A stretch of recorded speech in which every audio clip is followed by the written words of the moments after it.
I've been thinking about something that haunts countless creative people all around the world. It's not lack of talent. It's not lack of ideas. It's not even lack of time. It's the quiet voice that whispers in the back of our mind that maybe I'm not good enough. Maybe I'm fooling myself. Maybe I should just give up. But here's what I discovered after spending years studying the inner lives of creative legends and working with thousands of artists all around the world. The difference between artists who make it and those who don't isn't talent, it's belief. And belief isn't something that you're born with, it's something that you build. And today, I'm sharing the 5 most powerful ways to build unshakable belief in yourself as an artist. Methods that transform not just my own creative journey, but the lives of every artist who's applied them.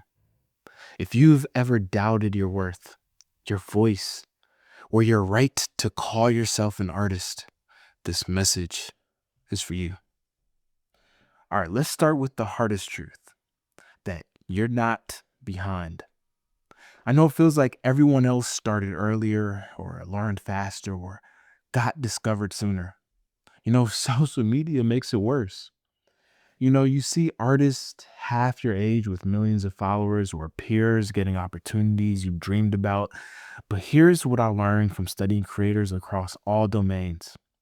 The creative journey never ends. There's no destination in creativity. There's no I've arrived. There's only endless unfolding of what you're capable of becoming.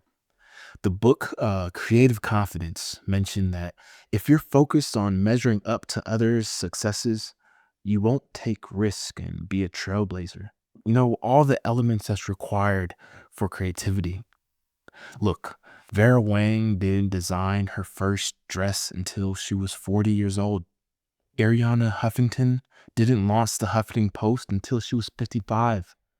And Grandma Moses didn't start painting until she was 78. Look, they weren't catching up. They were simply creating, which is the only thing any artist ever does. When you look at where you are right now, in this moment, you have everything that you need, the ability to create. That's not a checkpoint or a milestone on someone else's map. That's the whole game that you're playing. The question isn't, am I behind? The question is, am I creating?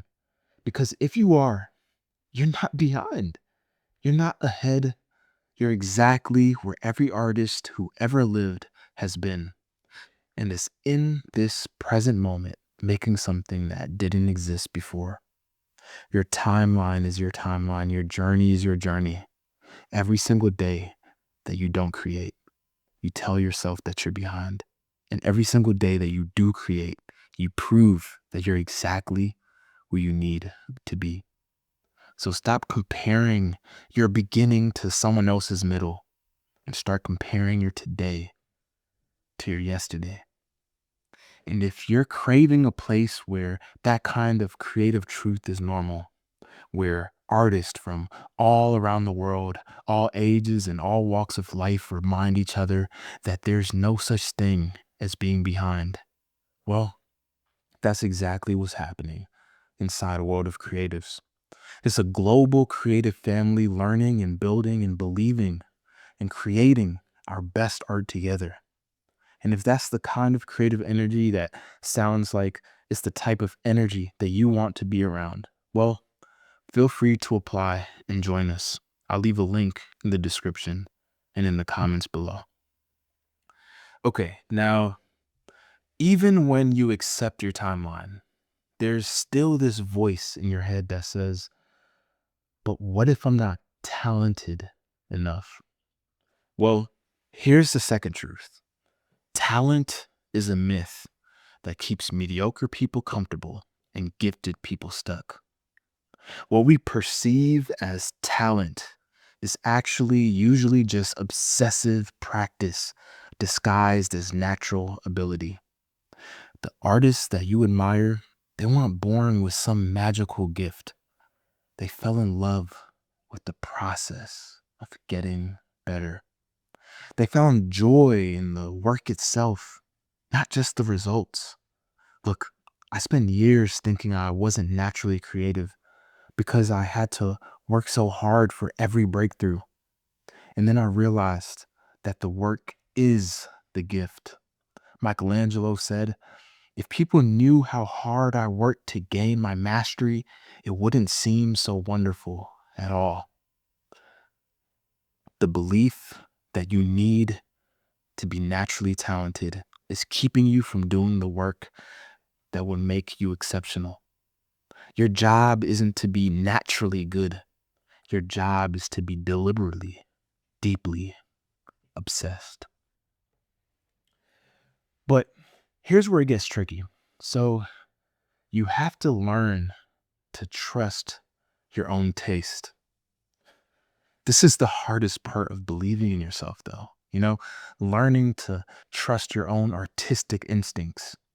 Every artist I know has, been told that their work is too weird or too personal, too different. And every artist I know has at some point tried to make their work more normal to fit in. But here's the paradox. The thing that makes you different is the thing that makes you irreplaceable. Prince was told that he was too strange for the mainstream success. Frida was told that her paintings were too intense, and Jackson Pollock was literally told that his work wasn't real art. They believed in their vision anyway.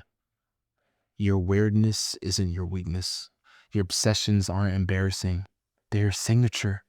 What makes you too much isn't a flaw. It's your superpower. And you're preparing to fly. The world doesn't need another artist who sounds like everyone else. It needs an artist who sounds just like you, who creates just like you. But trusting your taste is only half the battle. The other half is redefining what success means. Super important. Look, oftentimes we fall into the trap of grading fish on their ability to fly and butterflies on their ability to swim. Most artists torture themselves because they're measuring their worth with someone else's ruler. They think that success means gallery shows or viral videos or making a living from their art. And while those things are wonderful, they're not the only definitions of success. Like, what if success is simply, did I create something that didn't exist before?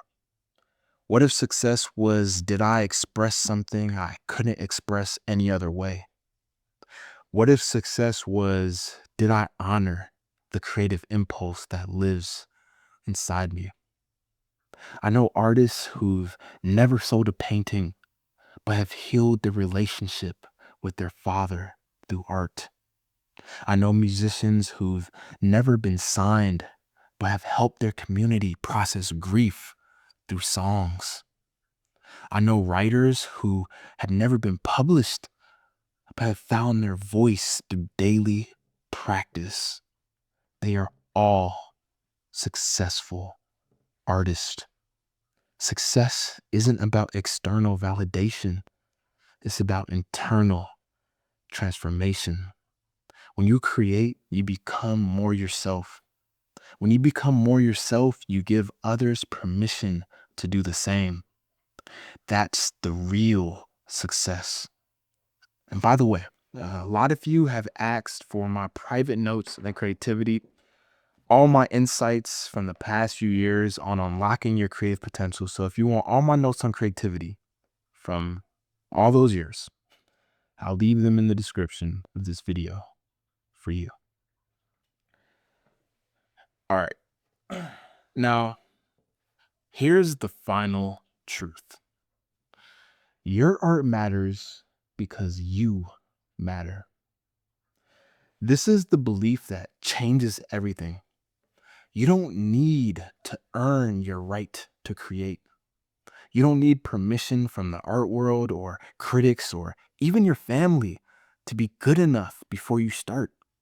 You don't need to prove your worth through your work. You matter because you exist. You're a human. We all deserve to be here. Your perspective matters because it's yours. Your voice matters because no one else has it. The world needs your art, not because it's perfect, but because it's yours. Every time you create, you're saying that I believe my voice has value. I believe my vision matters. And I believe I have something to contribute. And that act of creation is an act of faith. Faith in yourself and faith in your worth. Faith in your right to take up space in this world. So please, I'm begging you, believe in yourself. Not because you're guaranteed success. Not because you're the most talented person in the room. Not because everyone will understand your work. Please, just believe in yourself because you're brave enough to create in a world that often doesn't appreciate art. Believe in yourself because you're willing to be vulnerable in a world that rewards hiding. Believe in yourself because you're choosing to add beauty to a world that desperately needs it. Your art is not a luxury. It's not a hobby. It's not something you only do when you have time. Your art is your gift to the world, and the world is waiting for what only you can give it. So stop waiting for permission. Stop waiting for the right moment. Stop waiting to feel ready and start creating. Start believing. Start now. Your art matters. You matter. And it's time that you started believing in yourself.